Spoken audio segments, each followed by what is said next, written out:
ইয়াসিনকে মারার জন্য ইয়াসিনের বাড়ি দিয়ে তালা মারি দিয়ে আগুন লাগা দিছে। শুনছিলেন ঘর পুড়িয়ে দেওয়া ঘটনার এক প্রত্যক্ষদর্শীর বর্ণনা। ১৬ই ফেব্রুয়ারি গভীর রাতে দরজার বাইরে তালা দিয়ে ইয়াসিন আলী সুজন নামে এক ছাত্রদল নেতার ঘর জ্বালিয়ে দেয় শত্রুরা। নোয়াখালীর হাতিয়া উপজেলার চান্দনী ইউনিয়নের ৬ নম্বর ওয়ার্ডের নলেজচর গ্রামের ঘটনা এটি। সুজনের বাবা বলছেন, ভাগ্যক্রমে তারা প্রাণে বেঁচে গেছেন। আমি দীর্ঘদিন এখানে থাকি, আমি কালকে বাড়ি ছিলাম না, ওরা জানতে পারে দুইটা তালা লাগাই, আমি ভিতরে আসি বলি মনে করে ওরা দিছে আগুন লাগাই। একটি প্রকল্পের অনিয়মের প্রতিবাদ করায় প্রতিপক্ষ এমন অপকর্ম করতে পারে বলে সুজনের স্বজন ও প্রতিবেশীরা মনে করছেন। প্রকল্প যে দর্শন মিথ্যাচারেরা করছে, এটারে কেন্দ্র করে ইয়াসিন কথা বলছে, ইয়াসিন জনগণের পক্ষে নিয়ে কথা বলছে, এই দর্শন মিথ্যা এই বিষয় নিয়ে কথা বলার কারণে ইয়াসিনকে ৭২ ঘন্টা ময়েশ্চার লক সমৃদ্ধ লিলি বডি ওয়াশ, শিয়া বাটারের গুডনেস স্কিন রিপেয়ার করে রাখে সফট ও গ্লোয়িং। করার জন্য ইয়াসিনের বাড়ি দিয়ে তালা মারি দিয়ে আগুন লাগা দিছে।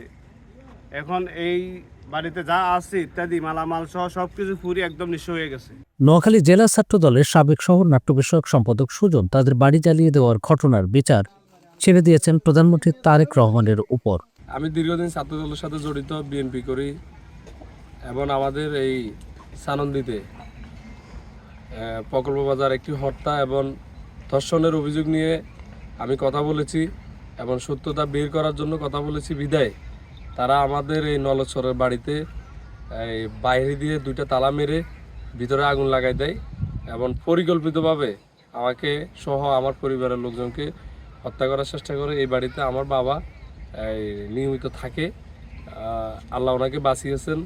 আমি এবং আমার নেতা দেশনায়ক তারেক রহমানের কাছে আমি এই বর্বরত হত্যার বা ঘরবাড়ি আগুন দেওয়ার কারণে আমি বিচার চাই, সাধারণ জনগণের কাছে বিচার চাই এবং আমাদের এই ঘর সহ আমাদের সানন্দীতে বিভিন্ন জায়গায় তারা জ্বালাও পোড়াও বিভিন্ন হামলা মামলা করতেছে।